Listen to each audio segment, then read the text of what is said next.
Hello, I'm Dr. Yolanda Wade, Medical Director of Inspire Health Associates. I'm a board certified family physician and board certified in integrative holistic medicine. I'm so thrilled to join you for this week's Just One Thing for Health challenge. We'll take a look at some of the science behind commitment to change.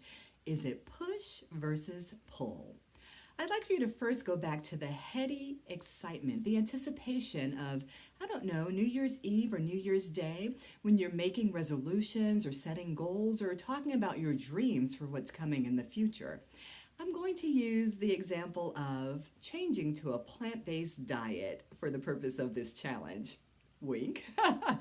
And I want you to go back to the excitement of setting those resolutions, and then I want you to project forward to January 30th without losing your enthusiasm, because the truth is so many people fall off of promises or changes or resolutions that they make within those first 30 days. And for some of us, it's within the first 3 days. So what I want to do is to give you a really great strategy for helping to stay committed to change. You were motivated to make those changes. You were intentional about those changes, but somewhere along the way, you got distracted. So let's talk about some strategies for staying committed. In the behavioral science research, I came across a wonderful strategy from Dr. Gabrielle Ettinger, and it's called Woop, as in Woop It Up. The W is for wish, the O is for outcome, the next O is for obstacles, and the final letter, P, is for plan. So first, under wish, you need to set some SMART goals. That means they need to be specific, measurable, attainable, relevant, and time specific. So instead of the really broad, lofty goal, I want to change to a plant-based diet. I'm going to use the example of the very specific goal. At the end of 30 days, I will include 4 plant-based servings in my daily diet. Can you see the difference between plant-based diet, big goal, and very specifically at the end of 30 days, 4 servings daily? You also need to make sure in this wish phase that you're connected personally to the goal. That's where the push versus pull comes in. If it is your doctor telling you that you need to make change for better health, or your loved one who's saying you need to make change for better health, you're less likely to stay committed to that change than if you find your personal why, your own emotional connection to why that change is important. So let's say, for example, you've been told that your cholesterol is too high, or that your blood sugars are high, or your blood pressure is too high, or your weight is too high, or fill in the blank is too high. If you can connect personally to, let's use the example of blood sugars.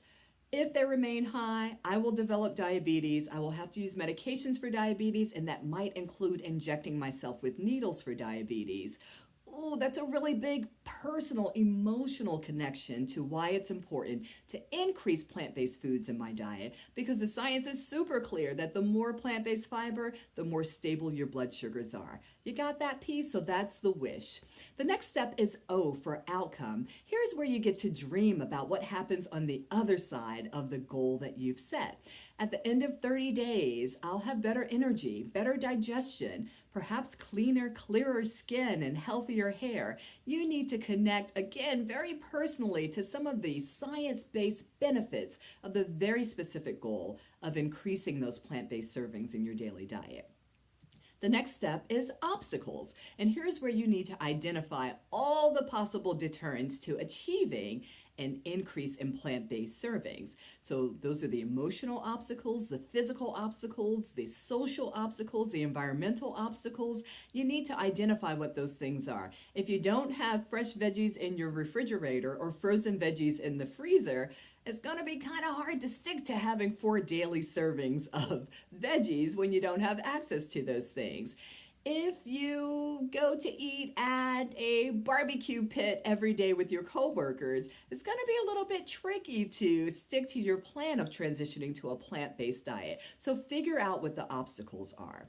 The final step is P for plan, and that's where you start to use those obstacles that you have identified and make a plan for how to get around or over or beyond those obstacles. So if we're taking the examples of the coworkers in the daily lunch barbecue pit, here's what some options might be. Hey, let's eat someplace else. Or let me identify before I walk through the door, maybe by looking online at the menu, what are the plant-based options at this eating venue that I can eat? And maybe you don't look at the menu when you get there because you've already set your mind on these specific plant-based items.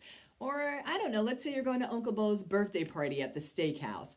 Look up the menu online first, figure out their plant-based items, and when you go in there, decline the menu and proudly say, I'll have roasted asparagus, steamed broccoli, and the mashed sweet potatoes. That way you're avoiding that temptation.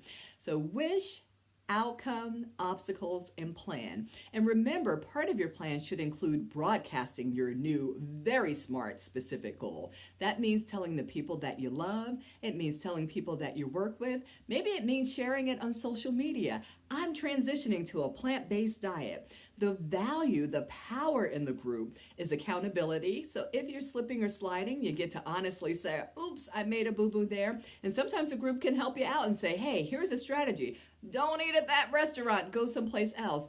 Or maybe your group says, you know what? I'm going to prepare a salad for our office party because I know you're only doing plant-based eating. So get yourself prepared in that way. Here's another really cool thing to know about lifestyle changes.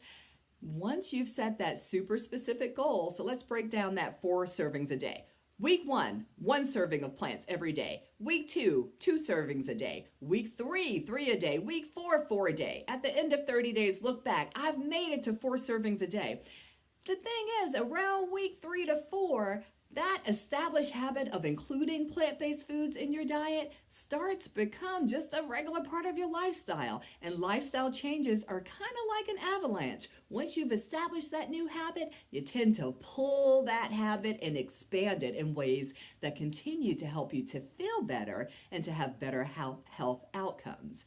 So that's it. Whoop it up in your commitment to change. Yes, you're motivated for the change. Yes, you're intentional about the change, but you need a specific strategy for sticking to that change, and that is to whoop it up. Wish, outcomes, obstacles, plan. Good luck with everything. Your just one thing for challenge is to sit down and work your whoop. Go whoop it up.